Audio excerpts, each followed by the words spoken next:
caught off guard. But appreciate you coming here today. You run transportation services at L'Oreal. Sure do. A major health and beauty brand. Tell us a little bit about L'Oreal's business for those that may not know the depths of all the things that you guys are into. Of course. So first, let me say thanks for having me. Great to be here. Great to see all these smiling faces. Transportation conference, why wouldn't they be smiling?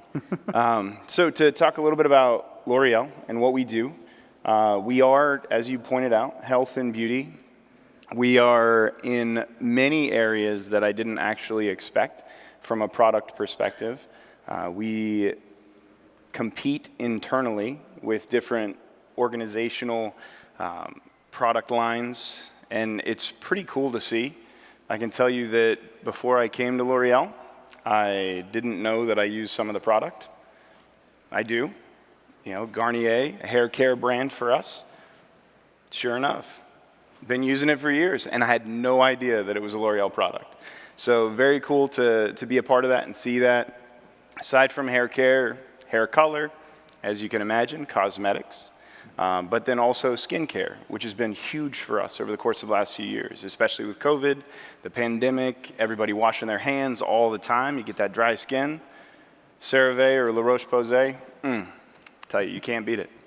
You know, I've talked to a lot of folks that study the economy, that track the parts of the economy that are doing exceptionally well. Even in, a lot of folks in this room certainly are experiencing parts of their businesses, whether they're a provider or a transportation manager running a supply chain, parts of their businesses are soft or have softened, parts of the economy. But sure. Health and beauty is one of these outstanding, exceptionally well-positioned industries in a post-COVID economy. Why do you think that is different than manufacturing or retail goods? Sure. So I can give you my perspective. I'm certainly not the smartest person at L'Oreal, that's for sure. But from my perspective, I think it's really because people now care more about themselves and how they look and their health, and their actual back end of that health, not just the superficial side of it, but the back end of that, and really taking care of themselves the right way, men included. That's been a huge evolution for us over time. Just a few short years ago, many guys would avoid any sort of skincare or regimen just because the cliche of having one and being a man. And it's a pretty big deal. So when you think about transportation, the decisions that you've been making as you think about your network, we've gone through a pretty transformative time with the COVID economy, capacity shortages. What was that like for you guys in the midst of sort of the fire? It was surprisingly consistent. And I say that really because we very much aspire to a test and learn methodology, where we try things and we try to learn and we try to get better. And that's exactly what we were going through. We had put into place in the transportation space a program called Backstop, and it was designed to be the catch-all, the core plus one, right? We had our core carriers, and then we had a backup set of carriers. It started out as 3 and actually went down to 2, unfortunately. But it was designed to capture anything that fell out of our standard network. So we didn't have spot freight. And as somebody at a customer, it was very interesting to have so many vendors come to me and say, well, what are your pain points? Where's your spot freight? Can I get in on that? Can I help you out? And we didn't have any because we had a network that was designed to cover that. Now, granted, it was at a premium price, pre-negotiated, with 100% tender acceptance requirement. So it was very unique and very different at the time, and this was pre-COVID that we had put that into place, knowing that the market swing was going to come. We just saw Richie talking about, Ben, talking about the deep dive and how it's going to swing back. We all know it's coming, and if we don't, please pull your head out of the sand. It's going to happen. It's just a matter of time. You're saying this cycle is not different. It always resets, right? Well, it's different to the degree that it's slightly faster and it's slightly more aggressive. And I don't know if it's due to speed of information. I don't know if it's due to you hear the term war chest. Like, have the carriers filled up their war chests? Or have the customers been able to save enough and put it into their war chest? we shouldn't be at war. And that's what it seems like too frequently. And, one of the things that I have aspired to in my career, and the colleagues that I have at our organization, fortunately, have gotten on board with doing our best to avoid those conflicts in a positive way. Cutting the valleys, right? Filling them in, and then cutting the peaks and lowering those. So we're not going to have the huge swings. We will still pay more when it's a tight market, or potentially a little bit less when it's a loose market. But it's not going to be as aggressive and as abrasive, and we're going to be able to have that cost confidence that we're really looking for to budget. So how do you do that? How do you execute a strategy that you pay a premium above the market to get guaranteed capacity? Because I've heard situations where companies do pay a premium, but still inevitably trucks fall out of the routing guide and stuff. So how do you hold your carriers accountable, reward them and incent them to provide capacity when there are much higher paying options in the market? It's a great question, and it does happen. No matter how strong you think you have negotiated in advance, the fact is, if the market goes above those predetermined rates, you're going to get burned. And that's not the carrier taking advantage. That's the market dictating what the cost should be over time. A lot of what you have to do is prepare executive leadership well in advance with an understanding of what the market will be in the future. Now, that doesn't mean having a crystal ball, but instead it means understanding that over time, there's a trend. For the last 12 years, there's been a 2.8 to 3.2% increased cost in transportation, truckload over the road, over that duration of time. That's not really going to change, except for maybe a little bit up or a little bit down each year. But you will have those up and down swings. Now, that's why I say it's the trend. It's not every year that you're going to see that. You're going to see those soft years. You're going to see those hard years. But over time, there's a trend. So it's a matter of making sure that folks who are in charge of those purse strings, I can tell you our transportation folks are not.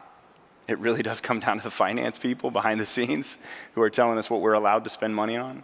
But if you prepare them in advance and we know how to allocate those funds, it makes it so much easier for us to do our jobs. So how do you get finance on board in this market? Finance is talking to a lot of CFOs. They're facing, demonstrative cost increases across their business. They're getting pressure from shareholders, analysts to cut their inflationary cost inputs. How do you managing transportation? They read the headlines. They a lot of conversation about deflation in transportation. CFOs tend to have a short memory, at least mine does. They sure do. And I think about the fact that it's always sort of what's the next quarter or next year. How do you convince them or get them to buy into the strategy that this is what's best for my routing guide, this is what's best for my service? Again, another really good question. I feel like you prepared for this. So it really does come down to the market intelligence. Companies like FreightWaves are fantastic for that. Being able to share and show, and this is not an advertisement, this is realistic where you use the product. But it's a matter of showing folks over time what those trends look like. I actually, and this is even prior to joining L'Oreal, I built a model. Now at the time it was based on CAS and a few other economic indicators, like 6 or 8 others at the time, before I had the opportunity to work with FreightWaves. And that model actually is pretty daggone close still to this day with our cycles, up to the point where even through COVID, now it's 2 months lagging, but I was within 4 cents to the mile on truckload with that model. And it just shows that even though you will have some of those times when it'll pull the market forward or push it back due to various different economic factors or potentially weather-related incidents, the hurricanes hitting, things change over time, but not drastically. And we got to see earlier today, the keynote with George when he was speaking about look at what has happened, look at the trends, and I couldn't agree more. That's where you will learn. If you don't know what happened in history, we're doomed to repeat it. So learn from it and get better for the future. It's a different way than most folks look at transportation. We're starting to get better about it, but we're going to do that by utilizing more technology, utilizing more of our informational access, and that'll continue to propel us forward. Yeah, it's funny you mentioned George. I didn't say this on stage. I had read his book that he had written in 2018, 2019. It sort of predicted the 2020 election, and it was sort of ominous in many ways. But you're right. I mean, these things do follow trends. Human nature is such, economics is such that it just continues to play out. When you have gone through this process of sort of managing your transportation spend, you know, as a consumer products company that's focused on a relatively high margin product, you have the benefit of sort of paying a premium above the market. Are you prioritizing service and service consistency and acceptance above everything else in your decisions? We sure are. Now, I say that with the caveat because we have 3 pillars that we rely on fundamentally that dictate our success. Because you always have to ask, what does success look like? For us, it's service is our number 1 pillar. Cost is number 2. And carbon, which, although it still tends to be a bad word in some places here in the States, it's going to continue to become more and more important. For us, as a French-based company, it's huge for us. By 2030, we have to reduce our CO2 in transportation by 50% from what we were in 2019. Today, we can't do that. Is that realistic from your perspective? Oh, we will find a way to make it happen, no question about it, because that's what we do. I mean, George mentioned it earlier. He said some really good things. I got to talk to him later about it. But you know, he said we innovate, and he's exactly right. Nothing begets innovation like a deadline. Mm-hmm. If we know that we have to hit it, we'll find a way somehow. I will talk to so many people. I will learn so much, and I will continue to share that and perpetuate it and try to achieve that goal until we do. So Andrew, what is your RFP process like? How often are you doing them? What is driving that process? So over the course of the last 5 years, because that's a little over that is what I've been with L'Oreal, and we started, when I came in, we had never run our own internal RFP, and I actually came into the sourcing team before transitioning onto the operations group. So in building out that sourcing team, because we didn't have a transportation sourcing team prior to me joining the organization, which was pretty interesting in the States considering it's over $300 million in spend. So one of the things that we had to do, first of all, was figure out how that process really needed to look. What we had done up to that point was evaluate the network over and over again through various different disjointed RFPs, I guess you could call it, but we didn't have a true clean cycle that was owned by our sourcing group. Now we do, but we continue to challenge ourselves and evaluate whether or not it's the right thing. Like I mentioned earlier, we are test and learn, and that's what we work hard to do. So what we've done up to this point is we started with an annual RFP, both truckload intermodal and LTL. We run a 3-year cycle on our parcel negotiations.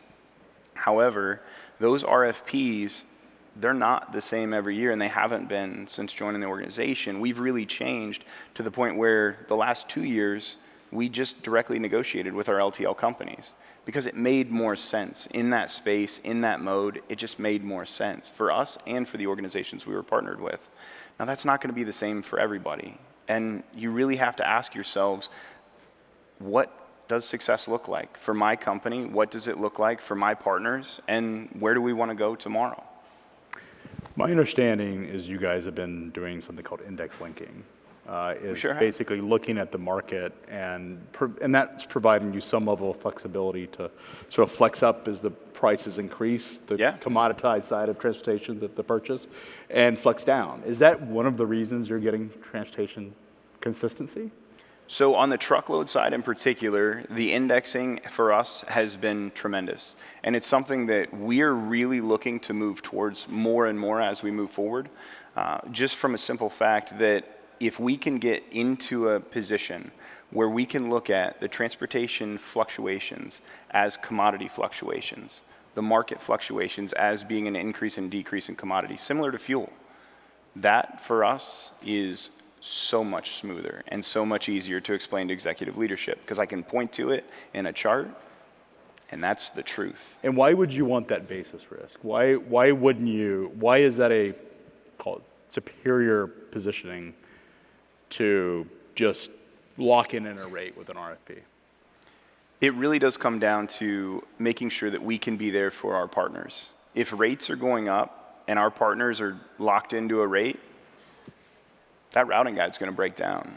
And they're going to struggle because they could be, to your point from earlier, making more money hauling freight for somebody else. So we don't take the full fluctuation of that increase and decrease. We've got various different mechanisms in place. We call it collaring, we call it banding, different things like that. But those have really taken us some time to continue to adjust. As we go forward, we'll continue to improve. And we hope that our providers, the folks that we're working with, those carriers and those drivers out over the road who are working a thankless job, understand how much we're doing to really be with them and be partners to them. And have your carriers bought into this strategy? Not all of them, but quite a few have, more than I actually expected initially. But as we continue to prove it out successfully and share with our carriers and discuss it more and more in depth, I'm sure that more folks are going to get on board because it just makes sense. If I'm at a carrier, it makes sense for me. Yeah, I mean, the challenge is always, as a carrier, you do these RFPs. You know, one of the large carriers told me that 40% of their network every single year turns over. They're like, we service it, we meet the service requirements, but because an RFP, because we didn't bid as aggressively as another carrier, it turns over, and that creates a lot of constraints. It seems like from the carrier's standpoint, that stability for them provides a lot of value, and for you guys, in return, that service stability also does. That's exactly right. And that's what we're looking for. Is this conversation, it sounds like to get buy-in, you need to have a productive conversation with your finance department so they understand why. That's right. And the reality of it. I think perhaps the cycle of the last couple of years has made it such that seems like they're seeking out solutions. That's exactly right. Never let a disaster go without a good solution. And we were able to capitalize on that and share internally the right way to do business, even though it may not have been what we've always done. And folks are comfortable with what we've always done, but we were able to use that disaster to the benefit of everybody. Well, Andrew, really appreciate your time. Thank you for coming. Enjoy the rest of your day here. Yeah, thanks for having me. Thank you.